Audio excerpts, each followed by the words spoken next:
अस्सलाम वालेकुम। निगहत फ़ातिमा सहर खानेवाल। आज आप लोगों के लिए एक और पंजाबी गज़ल लेकर आई हूँ। उम्मीद है आपको ज़रूर पसंद आएगी, जिसका उन्वान है चंगा मौसम। चंगे मौसम दी रुत विच गर तेरा दीदार हो जावे।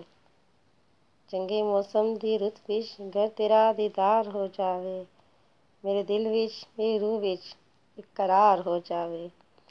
तेरे हिज्र विच इंज मेरियां रातां लंघदियां ने। तेरे हिज्र विच इंज मेरियां रातां लंघदियां ने, जिवें आँखां विच इक खुमार हो जावे। तेरे हिज्र विच इंज मेरियां रातां लंघदियां ने, जिवें अखां विच इक खुमार हो जावे। तैनूं वेख के हो जांदियां ने मुरादां पूरीआं। तैनूं वेख के हो जांदियां ने मुरादां पूरीआं। तैनूं वेख के सुबह बहार हो जावे। शेर है मर के न भुल पावां तेरे ख्यालां नूं मैं। मर के न भुल पावां तेरे ख्यालां नूं मैं। उम्र मेरी यूं ही तमाम हो जावे।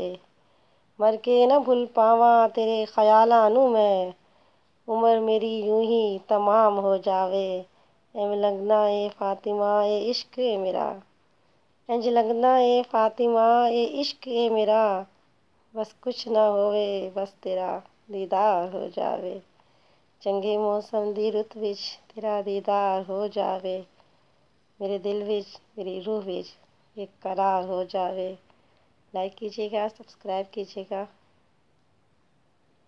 अल्लाह हाफिज़।